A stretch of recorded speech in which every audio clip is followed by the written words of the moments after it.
Olá, alunos e alunas do Humanas em Foco. Eu sou o professor Cícero Barata, sou professor de História do Brasil e hoje vamos trabalhar mais um temazinho, né? Só que antes de eu começar a falar sobre esse novo tema, vamos tentar relembrar um pouquinho o que a gente já falou. Vamos lembrar que já falamos ali sobre a questão do período pré-colonial, do período de 1500 a 1530, a chegada dos portugueses. Lembrem da figura do Caramuru, lembrem que o português ele foi conviver dentro das tribos indígenas. E até dou uma dica de filme, aquele momento do sábado à tarde, querendo assistir uma comédia, rir um pouco, assista o filme Caramuru, um filme feito com Selton Mello, Débora Seco e Camila Pitanga. Então assistam, né? Excelente para aprender um pouquinho de história aí com os amigos, né? Com a namorada, quem sabe talvez, e rir um pouco sobre a nossa história. Aí vocês lembram que durante a nossa aula eu falei sobre a questão dos caramurus e da instalação das feitorias. Vocês observaram que ao longo dos 30 anos, ninguém estava nem aí para o Brasil, a não ser pelo único produto, o pau-brasil. Então, Fernando em Noronha acabou tendo direito, ele acabou fazendo o comércio do pau-brasil, que a gente vai chamar de estanco, né? Aquela comércio exclusivo, não sei o que, autorização que a coroa dava para que alguém pudesse realmente comercializar um produto aqui dentro do nosso território. Aí observem que naquele primeiro momento, do período pré-colonial, falamos sobre as invasões estrangeiras e o desinteresse português. Só que em 1526, a nossa história mudou. Por quê? Por causa da crise do Oriente. Quando teve a crise do Oriente, os portugueses tiveram a necessidade de pegar e falar, não, vamos colonizar agora o Brasil. Em 1530, então, enviaram para cá o primeiro colonizador. E já falamos, foi justamente Martins Afonso de Souza que veio para o Brasil e deu início ao período colonial. O período colonial teve várias marcas, a introdução da cana-de-açúcar, que já falamos, teve a criação das capitanias hereditárias, até um momento que teve a instalação dos governos gerais. E falamos também sobre o governo gerais, o governo geral de Tomé de Souza, o governo geral de Duarte da Costa. Só que eu sempre estou dizendo ao nosso aluno, eu fico dizendo, pare e preste atenção no governo Mendes Sá. Por quê, professor? Lembrem que o Rio de Janeiro esse ano completou 450 anos. É a cidade olímpica, é a sede das próximas Olimpíadas. Então, meu amigo, pode ser que eles venham cobrando alguma coisa, até como uma forma de homenagear essa terra linda. Uma terra, como os próprios cariocas falam, foi feita pela mão divina, né? Foi pintada com todo o carinho. Então pode ser que eles venham cobrar alguma coisa sobre a fundação, né, que eles possam falar sobre a fundação do Rio de Janeiro, sobre a presença de Estácio de Sá e até a questão de Mendes Sá, né? Então aí eles podem abordar qualquer tema, a Paz de Iperóiga, a Confederação dos Tamoios, os primeiros conflitos. Um dos filmes que a gente pode indicar aqui é a questão do Vermelho Brasil. Vermelho Brasil que fala sobre essa fundação e recentemente uma emissora de TV acabou passando esse filme para que todos pudessem ter o acesso a uma produção nacional também que conta sobre a história do Brasil. Então observem que falamos na nossa última aula sobre os governos gerais. Na aula de hoje, o nosso assunto vai ser como era que funcionava essa sociedade, o qual eles estavam vivendo. Como era que funcionava a sociedade do sistema colonial brasileiro e o nosso sistema açucareiro.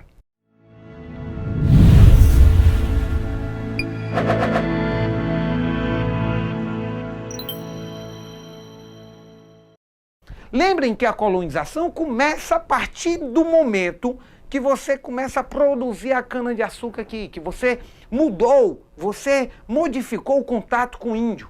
O índio, ele passou a ser agora o quê? Escravo. Ele passou a trabalhar de forma forçada e não mais como trabalhava antigamente, que era pelo escambo.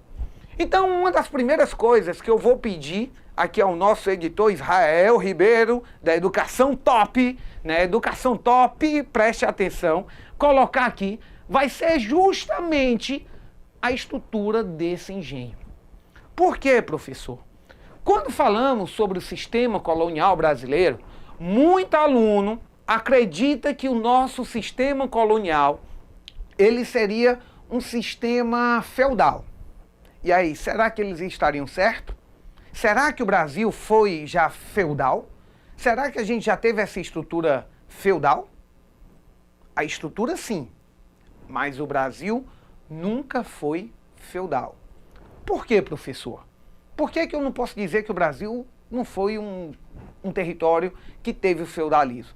Porque, meu amigo, o que vai diferenciar o nosso sistema do feudalismo é a principal relação de trabalho.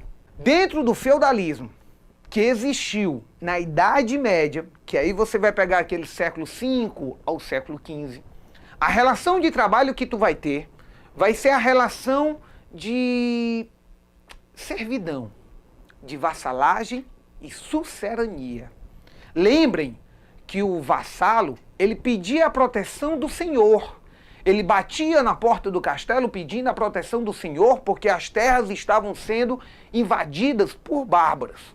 Estavam tendo as invasões bárbaras. Então lembrem que aquilo ali não era uma coisa forçada. Você não comprava, você não tirava ninguém da terra, a pessoa iria pedir a proteção. Existia uma relação de sucerania e vassalagem. O que mais caracteriza o sistema feudal é essa relação de trabalho, certo? É uma relação de fidelidade. O que isso não vai acontecer no Brasil. Ô, professor, por quê? Se você lembra, o índio ele estava aqui. Então, o português, ele precisava de uma mão de obra. Quem seria a mão de obra? O português ou o índio? O índio, como você já sabe. Só que o índio, ele ia como mão de obra, simplesmente como uma mão de obra escravo, cara. Era uma mão de obra escrava, ele ia de forma forçada. Quando o índio começou a ter essa relação escravista, você não tem nada de feudalismo aí. Então o Brasil ele não foi feudal. Mas eu posso dizer que a sua estrutura sim foi feudal. Oh, como, professor? Pensa bem, como era que funcionava o feudalismo? Bota aqui o feudalismo. Você vai ter o castelo, você vai ter o manso senhorio, você vai ter a parte da servidão, você vai ter o espaço para o cultivo, você vai ter o espaço para que o servo possa produzir o produto de subsistência, que vamos chamar de brecha camponesa. E aí, como é que vai funcionar o nosso sistema colonial? Como é que vai funcionar? Presta bem atenção, volta um pouquinho. Quando o território foi dividido em capitanias hereditárias, eles fizeram o quê? Trouxeram cana-de-açúcar. Você começou a criar uma estrutura do engenho, uma estrutura para que você possa ter o engenho. Aí como era que ele ia ser formado? Você ia ter a igreja, que também tinha dentro do sistema feudal. Você vai ter a brecha camponesa, que vai ser o espaço que o negro vai produzir o seu próprio produto para subsistência. E você vai ter o espaço da cana-de-açúcar. Você vai ter o espaço para a produção da cana, o qual também vai ser o quê? Uma monocultura. Que é aquele espaço, o qual só está tendo a produção da cana, pertence a quem? Ao senhor de engenho. Igualmente como acontecia dentro do sistema feudal. Aí se você parar para observar mais um pouquinho, a igreja dentro da Idade Média, dentro do feudo, ela tinha uma importância fundamental. Controlar, ela governava, ela controlava a população. Aqui dentro da nossa estrutura do engenho, a igreja também ela vai ter essa importância, cara. Ela vai controlar a sociedade. Lembrem que a igreja dizia que o índio, ele tinha salvação, que o índio teria alma. O negro, ele seria negro porque ele não teria alma para ser salvo. O tráfico negreiro começou em 1570, ainda no governo do que a gente chama de Mendes Sá, aquele que foi responsável por trazer seu sobrinho Estácio de Sá e fundar o Rio de Janeiro, ou melhor, a cidade de São Sebastião do Rio de Janeiro. Não esqueça desse detalhe também, viu? Quando Estácio de Sá veio para o Brasil, ele trouxe uma imagem enorme de São Sebastião, certo? Ele trouxe uma imagem de São Sebastião para essas terras brasileiras. Então vamos lá voltar. Observem que de repente, o tráfico negreiro tinha começado em 1570. Dois grupos de negros vieram para o Brasil. Quais, professor? O negro de origem banto, era o negro que foi mais para a direção da Bahia, e o negro de origem sudanesa, certo? Que eram negros que se espalharam mais pelo nosso país. Mas os negros da Bahia, eles possuíam mais a sua origem do grupo dos bantos. Já o negro que ia para outros territórios, eles eram de origem sudanesa. Então não vamos esquecer disso aí, porque a questão do negro sempre é importante nos vestibulares. Negro e indígena, eu sempre estou falando isso, fico focando, fico colocando a minha atenção nisso, porque são temas relevantes para os vestibulares. Então vamos lá. De repente, aqueles negros começaram a chegar aqui no território. Eles começaram a vir para o Brasil. Quando você observa, eles estão aqui substituindo a mão de obra indígena, cara. Eles estão substituindo porque a igreja dizia o seguinte: o negro, ele não tem alma. O negro não tem alma, não tem um que ser salvo. Só que eles entraram na embarcação, para eles já estavam mortos. Lembrem que quando eles vinham para cá, eles vinham em embarcações, né, fechadas, que aí o filme Amistade fala muito bem sobre isso. Ele trazia a questão de embarcações fechadas, escuras, que o negro passava péssimas condições durante a viagem e que muitos chegavam a morrer, porque lá eles eram trocados por fumo, pelo tabaco, e eram trocados pela cana, cara. Então observem que os negros vinham em péssimas condições. Muitos morriam dentro dessas embarcações.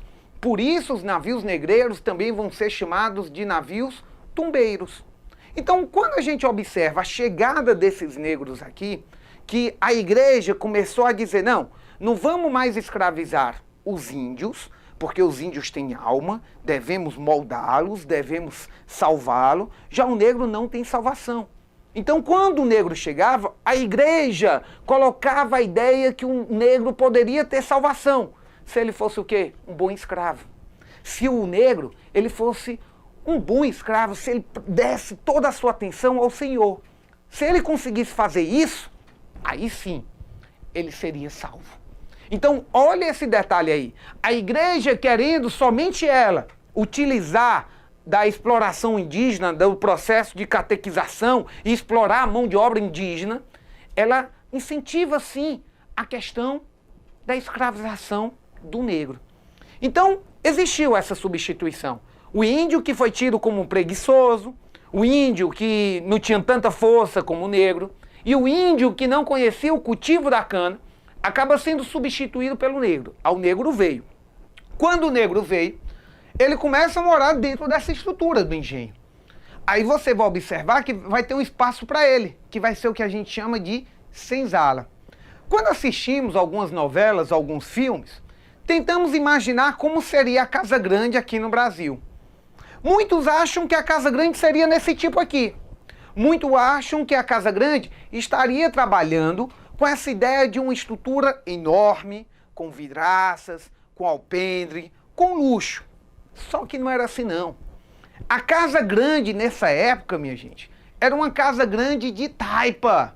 Era uma casa grande, o qual o senhor de engenho, ele não teria essas condições para trazer material lá de fora. Lembrem que no Brasil a gente não produzia tijolo, não tinha ferro, não tinha nada. Tudo que você quisesse tinha que vir de fora. E aí que estava o problema. Porque tudo que vinha de Portugal, vinha com preços muito caros. Então o que era que eles faziam? Botavam suas estruturas mais simples. A senzala, no período, era embaixo da casa dos senhores. O piso era de madeira e embaixo você tinha a senzala, o local que os negros dormiam. Geralmente muito fedorento, com um mau cheiro forte, e que os senhores acabaram se adaptando com aquele mau cheiro ali. Porque aquela forma ali era de você tentar manter um controle maior sobre o seu negro. Você estando em cima dele, você estava vigiando, você estava observando como ele estava se comportando. Então, se você nota, essa estrutura é muito parecida. só que tem algumas diferenças. Porque a principal dela, lá no feudalismo, você vai ter a sucerania e a vassalagem. Aqui no Brasil, tu vai ter escravidão. Quando falamos em sistema colonial, logo vamos lembrar do açúcar, que foi o primeiro processo. Não foi o único, mas foi o primeiro. Aí você começou, tudo bem, professor, já entendi. Quer dizer que eu tenho uma área que vai ser da monocultura, da cana, justo. Essa cana era para consumo interno? Não. Era para exportação. Essa cana era para o comércio, para exportar, para dar para Portugal, vender para Portugal. O preço, muito baixo. Lembrem que durante esse período, o açúcar ele era um produto muito caro. Ele era utilizado em dotes de casamentos de reis e rainhas. Já imaginou você casar e você ganhar 1 quilo de açúcar de presente? Isso era coisa chique, isso era somente para reis e rainhas, né? Interessante isso. Por quê? Porque o açúcar era um produto único, você refinar o açúcar era a coisa mais difícil. E nós, brasileiros, refinávamos? Não. Esse papel do refino vai ficar aos holandeses. O papel do refino do açúcar vai ser dos holandeses. O principal comprador do açúcar brasileiro vão ser os Países Baixos, vai ser a Holanda, que comprava não do Brasil, comprava de Portugal. Professor, por que eles não compravam do Brasil? Por causa do Pacto Colonial, que já falamos, e lembre, o Pacto Colonial, comércio exclusivo entre a colônia e a metrópole, que foi de 1500 até 1808, com a chegada da família real aqui no Brasil, temazinho que já falamos um pouquinho sobre isso. Então observem bem, naquele momento, os senhores de engenho produziam cana para tentar abastecer Portugal. Eles vieram para cá, começaram a ter o plantio da cana, sem ser senhores de engenho, e foram acumulando um pouquinho de trocado, um pouquinho de dinheiro, recursos. Quando eles acumulavam esses recursos, que eram mínimos, eles investiam em mais negros, em mais mão de obra e principalmente em maquinário para o engenho. Como era o trabalho? O trabalho era praticamente todo manual. O negro ele não poderia ter equipamento, porque se ele tivesse equipamento ele quebrava, como uma forma de resistência à escravidão. Então eles não queriam, eles não davam equipamento ao negro. Tinha que ser tudo um trabalho braçal. Observe então que a estrutura do engenho, ela começa de fato a ser considerada engenho quando você consegue formar o engenho. E aí a importância de quando Tomé de Souza trouxe as primeiras cabeças de gado para o Brasil, porque ele substituiu a força do homem no engenho pela força do gado, né? Então ele fez essa substituição, botou o homem para realmente trabalhar na lavoura. Aí você vai ter a parte da monocultura, uma mão de obra escrava, num latifúndio. Opa! Eu já ouvi isso. Monocultura, mão de obra escravista e latifúndio. Isso se relaciona a uma palavra. A palavra seria plantation, né? Quando você quer utilizar a denominação plantation, você lembra monocultura, mão de obra escrava e latifúndio. Simples. Então observe que tínhamos um sistema de plantation utilizado aqui, que o qual o espaço do senhor seria um espaço para o plantio da cana-de-açúcar. Aí, mais embaixo, você acaba tendo a identificação de um território que vai ser o produto de subsistência. Por quê? Por que eles iriam produzir produtos de subsistência? Imagine que aqui no Brasil não tinha arroz, não tinha feijão, não tinha milho. Eles não tinham nada disso. O português, para poder ter esse produto, ele tinha que fazer o quê? Tinha que comprar de Portugal. Se ele comprasse de Portugal, era caro demais. A mandioca tinha, mas eles também tinham que produzir. Aí o que foi que eles fizeram? O senhor começou a pensar de uma forma de dominar o negro. Porque ao longo da história, ao longo de todo o processo de escravização, o negro ele vai garantindo os seus direitos. O negro ele vai garantindo direitos. Isso aí é fundamental. O senhor chegou para os seus negros e falava assim: vocês, meus escravos, que me servem, vão ter uma recompensa aqueles que forem fiel à minha pessoa. Quem não me trair, quem for um negro obediente, darei uma porção de terra para que você possa explorar. Os negros começaram a ficar, eita, posso ter direito à terra, eu posso ganhar uma terra. O Senhor, ele vendia a ideia de uma possível libertação. Porque se o negro trabalhasse, recebesse essa terra, trabalhasse, produzisse, metade da produção era do homem da casa grande, do senhor de engenho. A outra metade seria de quem? Do negro. Que ele poderia vender, acumular um pequeno capital, até o momento de comprar a sua carta de alforria, ou simplesmente, cara, ele poderia comer tudo, distribuir, fazer o que ele quisesse. Mas ali tinha a possibilidade de você conquistar o que? A sua liberdade. O negro começou a ver uma chance mínima, mas uma chance de conquistar a sua liberdade. Então, a partir daquele momento, o senhor de engenho ele trouxe um sistema que já era utilizado no feudalismo, a brecha camponesa. Ele começou a trazer a brecha camponesa para poder atender a necessidade do engenho de fornecer o produto de subsistência e não ter que comprar produto de fora. E ao mesmo tempo, para agradar o negro, para ajudar e tentar fazer com que o negro ficasse mais tranquilo, sem tentar fazer muita resistência. Foi uma das fórmulas que o Senhor encontrou para ter a dominação sobre o negro, que vai ser um tema de uma outra aula nossa. Então, quer dizer, nós teremos a questão do espaço da monocultura, nós teremos a questão da brecha camponesa, a presença da Santa Igreja Católica de uma forma forte, tá certo? E aí você ainda vai ter um senhor que é proprietário de tudo isso. É ou não é muito parecido com o sistema feudal? É. Então, não é errado quando eu falo que no Brasil existiram resquícios, existiu uma estrutura feudal. Mas é errado quando eu falo que no Brasil existiu feudalismo. Porque o nosso sistema colonial, ele era um sistema com a mão de obra escrava. Se você observar, nós acabamos de descrever o que seria o sistema açucareiro. Esse sistema açucareiro, que por muito tempo dentro da nossa história, ele era somente dividido com a presença de senhores e com a presença de escravos. Por muito tempo a nossa história trabalhava a sociedade colonial dessa forma. Só que é errado. Esqueceram que dentro da sociedade colonial tinham os chamados homens livres. Além de você ter os senhores, você vai ter os homens livres e depois você vai ter o escravo.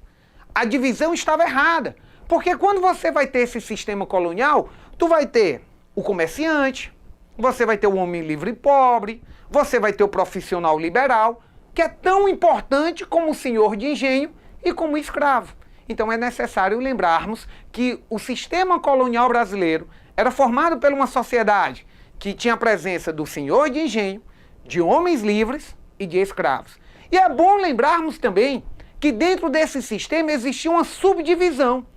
Porque quando eu falo em homem livre, eu não posso dizer que todo homem livre é igual.